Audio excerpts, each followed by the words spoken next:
갈라디아서 2장 11절에서 마지막 21절까지 말씀 한 절씩 교독하겠습니다.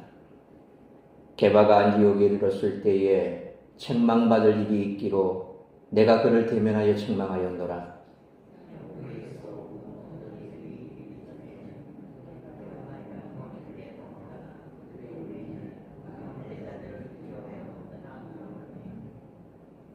남은 유대인들도 그와 같이 외식함으로 바나바도 그들의 외식에 유혹되었느니라.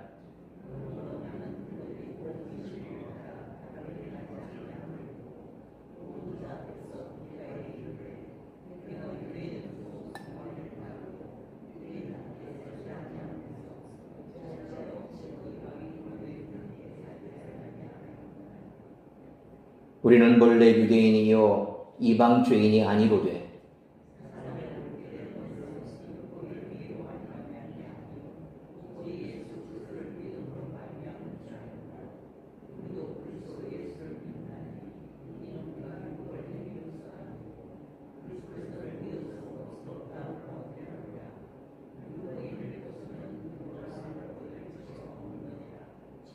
만일 우리가 그리스도 안에서 의롭게 되려 하다가 죄인으로 드러나면 그리스도께 죄를 짓게 하는 자냐? 결코 그럴 수 없느니라.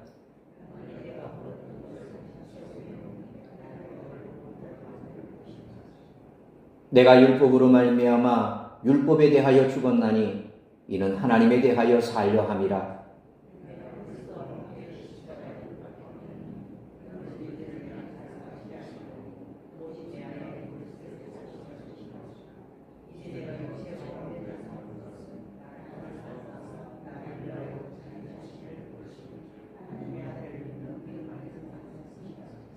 (21절) 같이 읽습니다.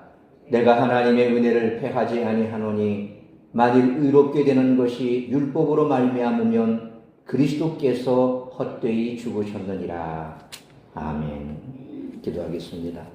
거룩하신 아버지 하나님, 은혜와 사랑을 감사합니다.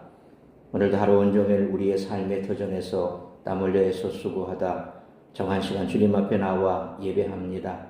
이 시간 말씀 앞에 섰사오니 말씀하시는 주의 음성만 들려지게 하여 주옵시고 가정마다 다급한 소식 오가지 않도록 붙들어 주옵시며 말씀이 선포될 때에 우리의 마음의 옥토가 되어 이 말씀 가슴 깊이 새겨 주님 이 땅에 다시 오실 그날까지 오직 믿음으로 살아가는 우리 모든 성도들이 될 수 있도록 크신 은혜 베풀어 주시옵소서.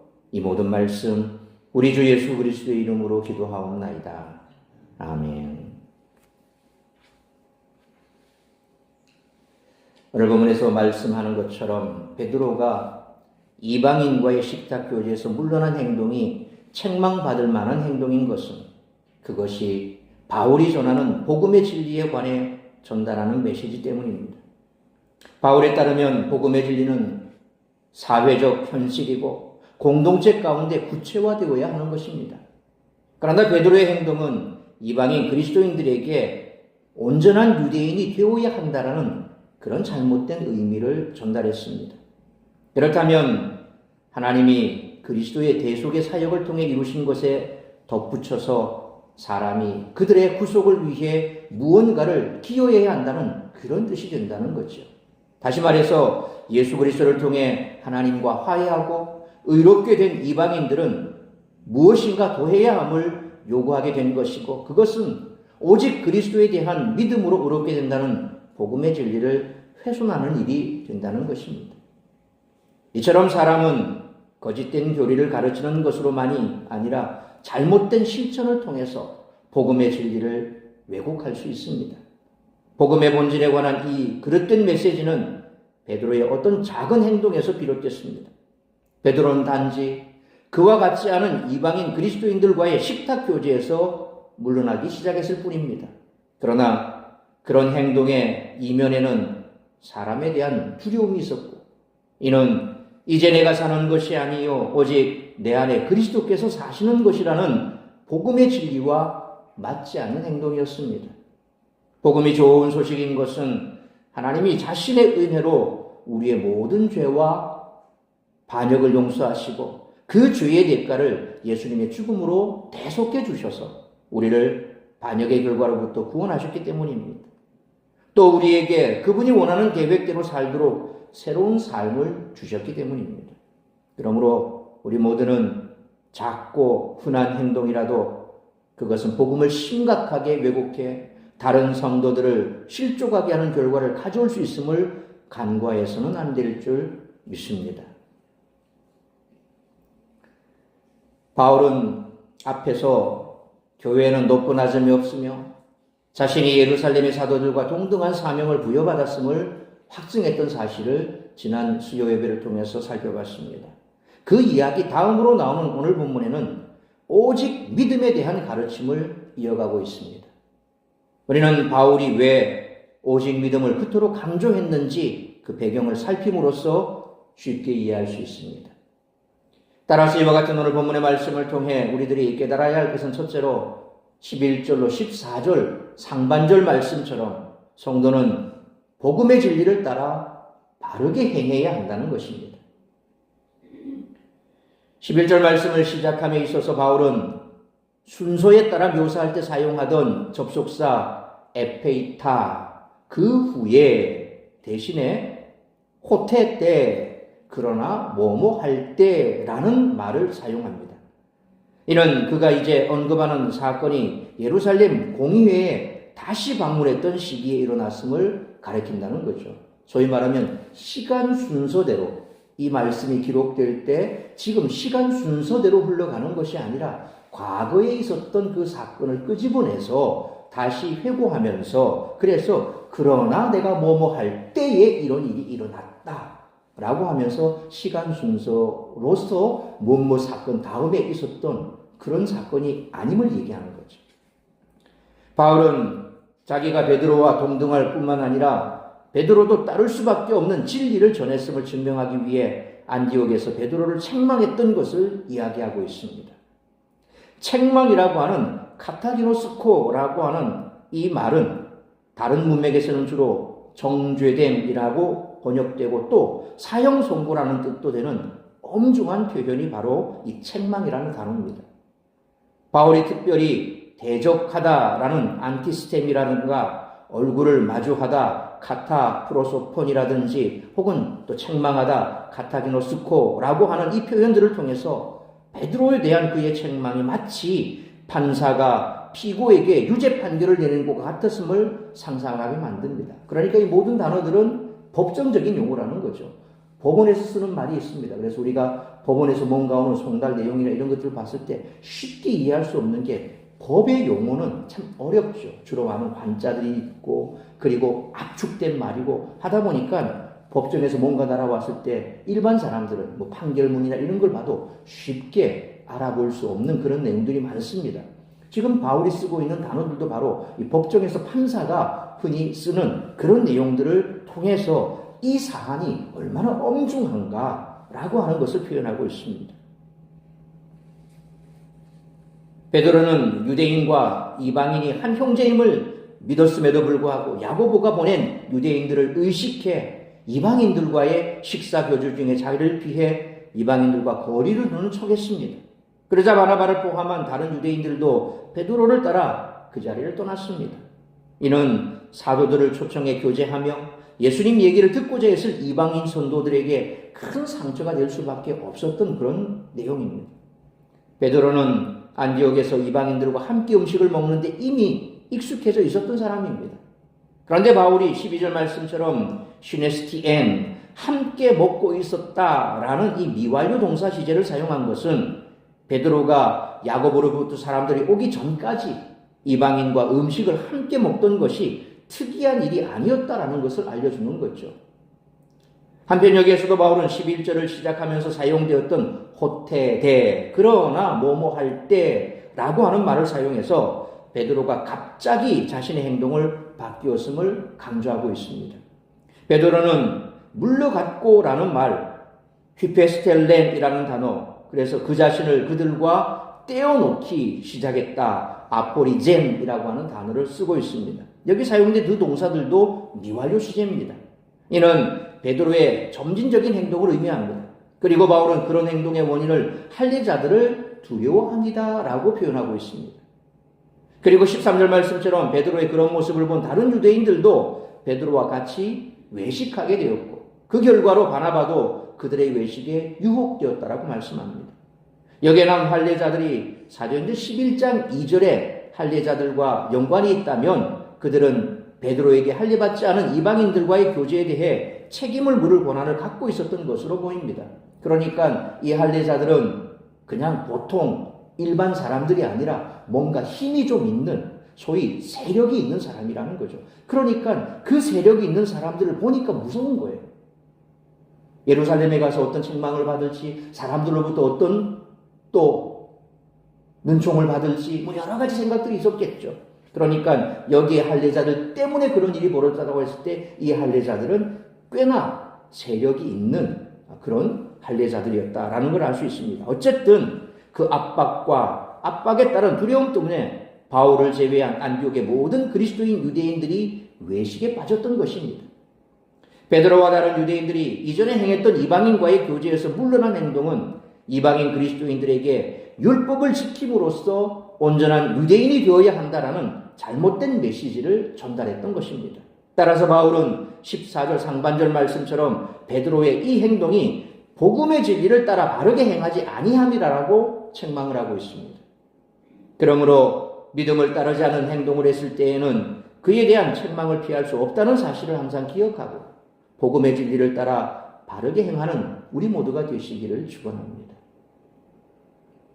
두 번째로 14절 하반절에서 18절 말씀처럼 예수 그리스도를 믿음으로 구원 얻는다는 이 진리만을 붙들어야 한다는 것입니다. 21절까지는 바울이 한 책망의 말이 인용되고 있습니다.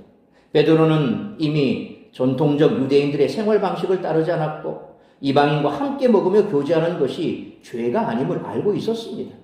그래서 바울은 14절 하반절 말씀처럼 당신도 안 지키는 율법의 행위 곧 유대계 생활 방식을 왜 이방인에게 요구하느냐라며 책망하고 있습니다.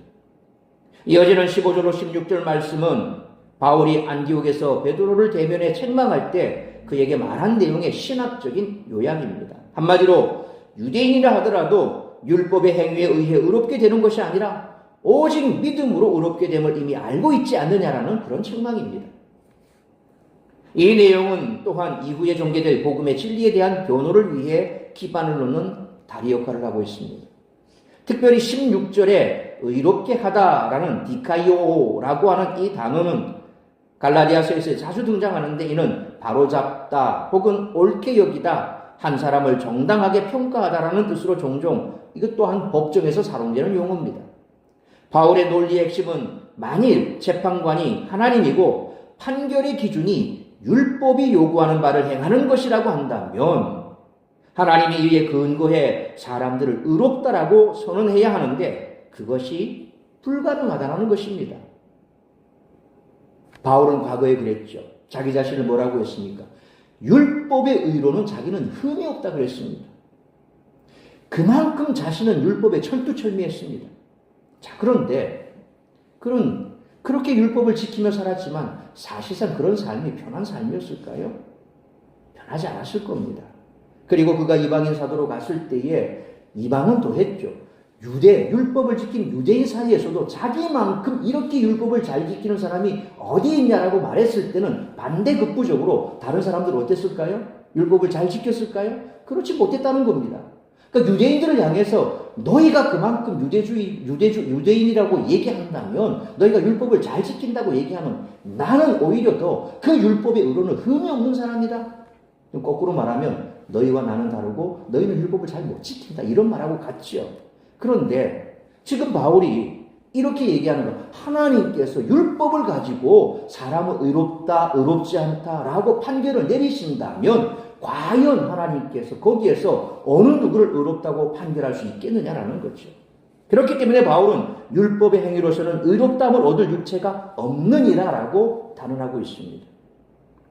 따라서 하나님의 은혜로 베푸신 그리스도의 신실하심으로 이루어진 구속적 죽음을 믿음으로 우리는 하나님으로부터 의롭다함을 받을 수 있다는 것입니다. 그렇기 때문에 바울은 우리는 그리스도 예수를 믿는다라고 선언을 하고 있습니다.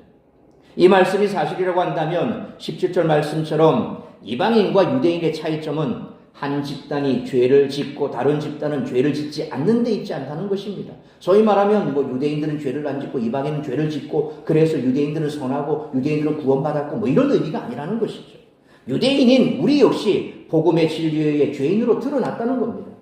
그렇기 때문에 바울은 그리스도 안에서 의롭다함을 받았지만 여전히 자기 속에 죄악의 본성이 남아있음을 고백하고 있다는 거죠.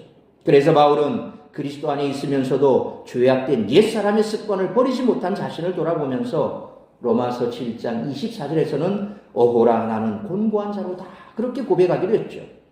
본문에서 바울은 오히려 유대주의자들 앞에서 자신의 죄인됨을 고백하고 있습니다. 앞서 제가 말씀드린 것처럼 율법에 의로는 흠이 없다라고 자처할 만큼 그렇게 율법을 철두철미하게 지켰고 바울의 과거를 알았던 사람, 그가 그렇게 변했던 모습을 보면서 놀래 뒤집어질 정도로 그렇게 완전하게 달라진 사람이 되었는데 그런 바울의 과거를 알았던 사람은 아마 이 말을 이해했을 것입니다.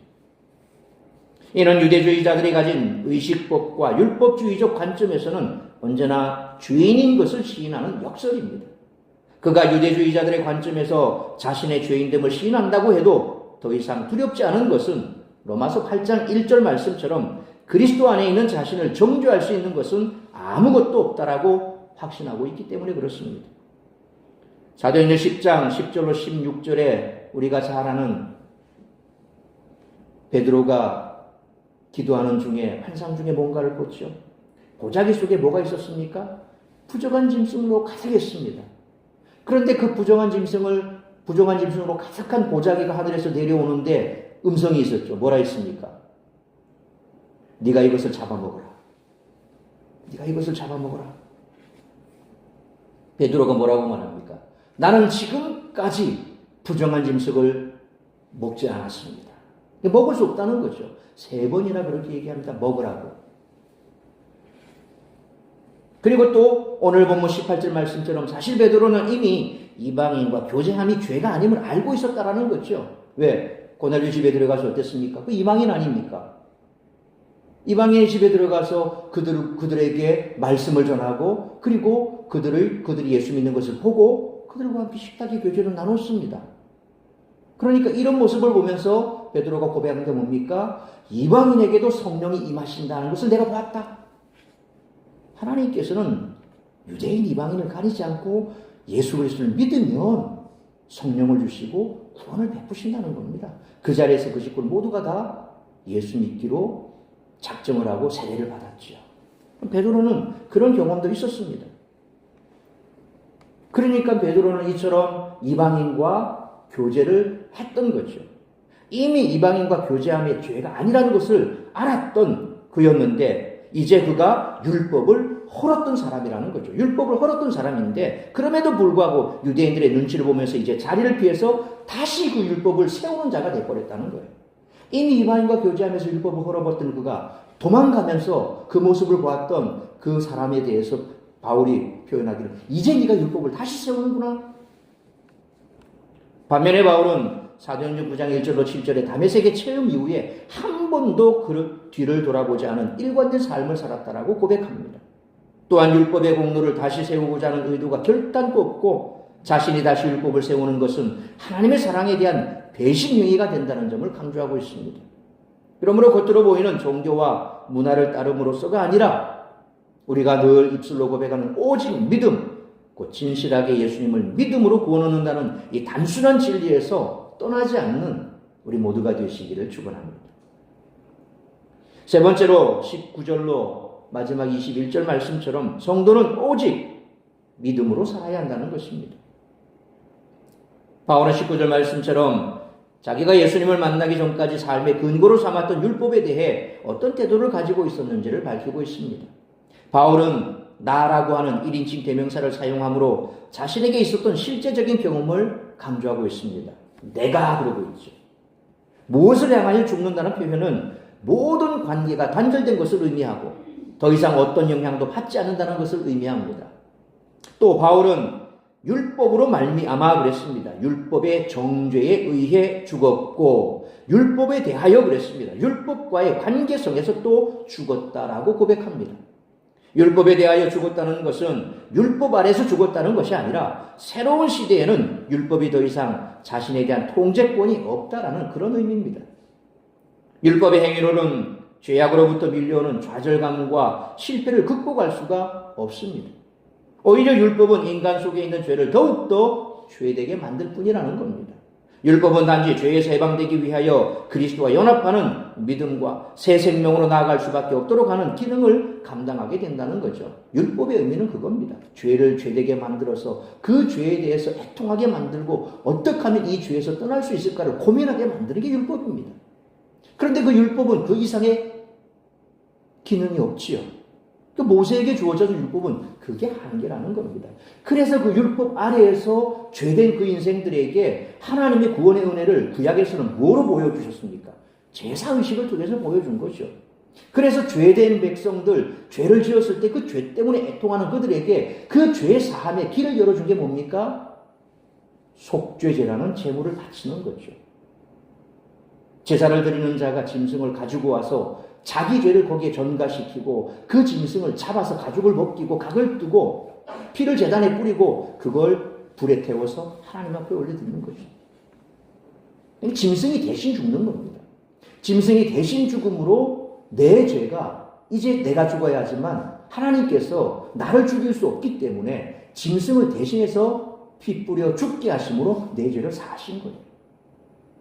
구약의 제사는 그런 겁니다. 그러니까 하나님께서 율법을 주시고 그 율법대로 살 수 없어 고통받는 인간들에게 구약시대는 이 제사를 통해서 살 길을 열어주셨죠. 그런데 신약시대에 예수 그리스도께서 오셔서 단번에 화목제물로 죽으시고 피 뿌려 자신의 몸을 대신 찢겨 십자가에서 그 모든 제사를 한 번에 완성해 버리신 거죠. 이제 율법으로서는 이처럼 바울에 대하여 이 죄를 정죄할 수 없고 더 이상 거기에 매여 있을 수 없는 존재라는 확신을 갖게 했던 것입니다. 그것이 가능했던 것이 바로 20절 말씀처럼 자신이 그리스도와 함께 십자가에 못 박혔기 때문이다라고 말합니다. 따라서 이미 율법에 대해 죽은 후에 율법을 다시 지키려는 것 또한 또다시 노예 상태가 되는 것과 마찬가지라는 겁니다. 바울은 십자가에서 그리스도와 함께 죽은 것은 새로운 삶으로 이끄는 죽음이었다라고 설명합니다. 그것은 그리스도를 믿는 믿음으로 사는 삶이고 그리스도께서 존재의 중심이 되는 그런 삶입니다. 내가 사는 것이 아니라 내 안에 그리스도께서 사신다 그랬습니다. 이미 나는 죽은 존재가 됐습니다. 율법에 의해서 정죄함 받았고 이제 그리스도께서 십자가에 그 율법을 파시기 위해서 완성하시기 위해서 죽었는데 그때 나도 같이 죽었고 그리스도께서 사심으로 말미암아 내가 이제 주와 함께 산 자가 되어 이제는 이전의 삶이 아니라 새로운 삶, 새 생명을 얻게 되는 거죠. 이처럼 바울은 믿음으로 예수님과 연합해 함께 죽었고 살아났습니다. 그래서 이제는 바울이 아니라 그리스도께서 사시는 것이고 하나님의 아들을 믿는 믿음 안에서 사는 것이다. 그렇게 고백합니다. 이 말씀은 예수님을 핍박했던 바울 자신의 개인적인 삶의 변화와 율법으로부터 단절되었던 신학적인 논증을 나타내고 있습니다. 교만하고 자존심 강한 유대인 중에 유대인이요 바리새인 중에 바리새인이었던 바울이 예수와 함께 죽었다고 고백하는 것은 유대교에 철저했던 그에게 있어 종의 모든 삶과 사랑에 대한 부정이요 새로운 삶을 향해 전환을 이루는 실로 엄청난 변화였던 것입니다. 그래서 바울은 다메섹 도상에서의 주님을 만난 이후 그는 뒤돌아보지 않았다 그랬습니다. 오직 내가 예전에 한 일은 다 잊고 오직 앞으로 내가 나아가야 할 그 길, 그 표대를 향해서만 달려가는 그런 삶을 살고 있고 그래서 바울은 오늘 베드로가 다시금 슬그머니 율법으로 돌아가려 하는 그 모습에 대해서 엄청난 책망을 하면서 법정에 나서 쓰는 그런 용어들을 계속해서 쓰면서 신랄하게 베드로를 책망하는 이유가 그겁니다. 베드로 한 사람 때문에 바나바가 그렇게 다시금 율법으로 돌아가는 모습을 보였고 많은 유대인들이 다시금 율법으로 돌아가는 그런 모습을 보였는데 우리가 잘 아는 대로 바울이 율법과 은혜를 뒤집어 놓아서 두 개를 갖다 놓았을 때 과연 복음과 율법이 어떤 거냐, 어떤 게 옳으냐, 어떤 게 맞냐 계속해서 그가 우리에게 말하는 것은 그런 거죠. 율법은 그림자에 불과하다. 몽학 선생에 불과하다. 복음이 진짜다. 이미 복음에 대해서 아는 베드로의 모습을 보면서 얼마나 실망했겠습니까?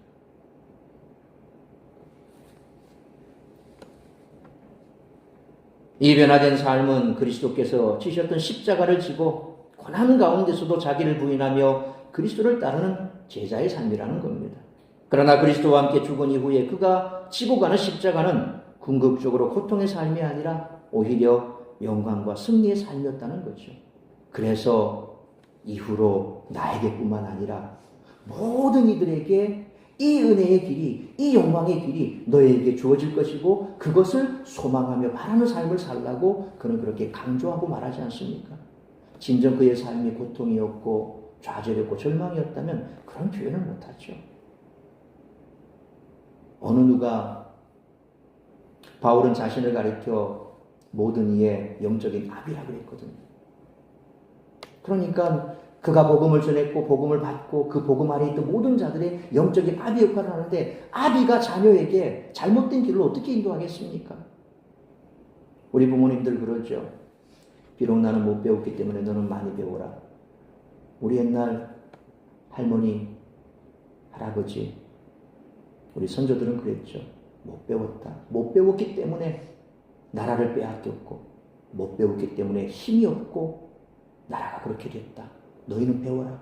그래서 대한민국 국민만큼 이 배움에 대해서 그렇게 강조하는 나라가 없죠. 거의 대한민국은 문맹률이 거의 제로에 가깝습니다. 왜요?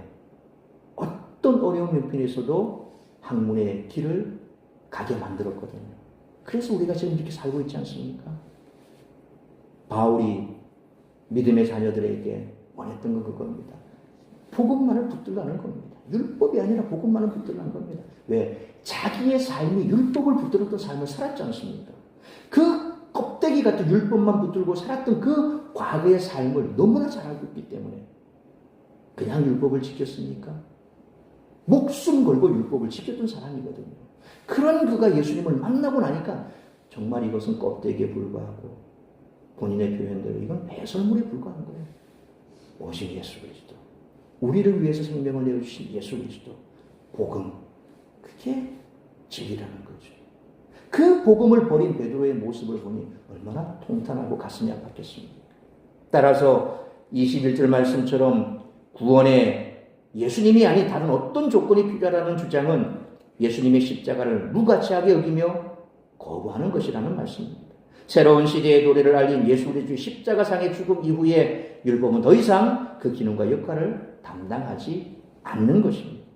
그런 맥락에서 하나님께 의롭다함을 받기 위해 그리스도의 죽음을 모세 율법의 준수와 나란히 놓고 의롭게 되는데 필요한 요소들 중 하나로 삼는 것은 그리스도의 죽음을 아무 목적 없이 만드는 그런 행위라는 것입니다.